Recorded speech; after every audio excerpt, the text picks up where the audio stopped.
Have you ever wondered how escalators are made? These marvels of engineering are everywhere, from shopping malls to airports. In this video, we'll take you through the fascinating process of how escalators are designed, manufactured, and installed. The idea of a moving staircase dates back to the 19th century. The first known patent for an escalator-like device was granted to Nathan Ames in 1859. His invention, called revolving stairs, was never built, but it laid the groundwork for future developments. The first working escalator was built by Jesse W. Reno in 1891. Reno's design, which he called the endless conveyor or elevator, was installed at the Old Iron Pier at Coney Island, New York in 1896. This early escalator was a novelty ride, rather than a practical means of transportation. The modern escalator began to take shape with the work of Charles Seeberger, who collaborated with the Otis Elevator Company. In 1899, Seeberger patented an improved version of the escalator, and in 1900, Otis showcased this new design at the Paris Exposition. An escalator requires a large number of parts to ensure proper production. First, it needs to be properly designed. When designing an escalator that satisfies building standards, user requirements, and safety regulations, the production process leaves little opportunity for error. Thus, all the kinks and oddities must be ironed out during this stage. The escalator's primary support structure is the truss. It houses the drive mechanism and gives the entire system stability, much like the chassis of a vehicle. Usually formed of two side sections connected with cross beams across the bottom and just below the top, trusses are made of steel. They're expertly constructed. Utilizing sophisticated manufacturing methods like laser cutting and welding, the structural integrity of the truss is guaranteed. Next up are the steps. These are the passenger-carrying platforms that move. These steps are guided by comb plates at the top and bottom of the escalator. They also provide a seamless change from the stationary floor to the moving surface. Aluminum ingots are used to make steps. They are first placed in a crucible. A releasing agent is poured into the mold that molds the steps before the melted metal is inserted into it. Furthermore, more lubrication is sprayed. The goal of all of this is to guarantee that the aluminum properly leaves the die-cast machine. An automatic dispenser provides this machine with precisely the correct amount of metal to make one step. A robot transports the cast aluminum to the trimming department after it has been removed from the machine. Here, a trim press is used to remove the leftover aluminum from the casting process. A machine for shaping, cutting, or trimming materials, including metal and other materials. However, the extra material won't be thrown away. It returns to be recycled in the crucible. The step is sent to the finishing section, where finishing robots file off the sharp edges once the overall trimming has been completed. The robot files in between the teeth that cross the step in addition to the remainder of the surface. These teeth are important because they aid in alignment and might enhance a rider's stability and balance. The step is then smoothed to the touch by passing it over a belt sander. It is essential to have moving handrails that run parallel to the steps in order to give passengers support and safety.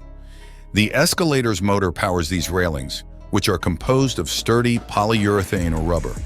After taking care of the handrails and stairs, we may move on to the escalator's drive system, which is the fundamental component of the whole operation. An electric motor, a gearbox, and a chain drive make up the drive system. The gearbox maintains the proper speed and torque for the system's seamless operation while the motor powers it.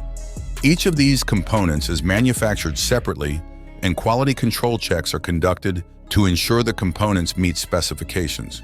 The escalator's brain is the control system. It controls the operation's general direction, speed, and flow. It gathers data from multiple sensors and user interfaces to guarantee the safe and effective operation of the escalator. Many safety elements, such as emergency stop buttons, obstacle detection sensors, and automated braking systems are included with escalators. The enclosure with the handrails and steps that runs the length of the escalator is called a balustrade. After that, they are secured together with a spring flip. A turnaround track is inserted in the constructed truss unit after the steps are put into it. As a result, the steps can move continuously from one escalator end to the other. The control system is built into the escalator structure and consists of software and electronic parts. This entails attaching safety mechanisms, interfaces, and sensors to the control unit. The escalator's handrails and stairs are enclosed by the balustrade, which is mounted along its sides. This improves the escalator's appearance in addition to increasing safety. Safety aspects are given extra consideration. To mimic real-world situations, emergency stop features, sensors, and braking systems are tested in a variety of settings. The location is prepped to make room for the escalator before construction. This includes creating the pit for the lower landing, ensuring proper electrical connections, and making structural adjustments as needed. The assembled escalator is lifted into the building using specialized equipment. It is positioned carefully in the shaft that has been prepared. Accurate alignment is essential to good operation. The escalator is calibrated to meet the building's specific specifications, and electrical connections are created. This entails modifying the step's pace, leveling, and handrail synchronization. For escalators to operate as efficiently and safely as possible, regular maintenance is necessary. Testing safety features, lubricating moving carts, and looking for wear and tear are all part of an inspection. Timely repairs are crucial to minimizing downtime and preserving the dependability of the escalator in the event of malfunctions or breakdowns. Motion sensors identify the presence of an escalator rider as they approach it. After receiving the signal, the drive system is turned on by the control system. The steps move continuously in a loop because the chain drive is powered by the motor. The handrails support passengers by moving at the same pace as the vehicle.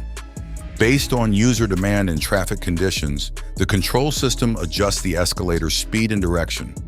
The escalator's functioning is continuously monitored by sensors, which modify its speed as necessary. Even though creating an escalator is a very complex operation, I think the outcome is worthwhile. Would you agree?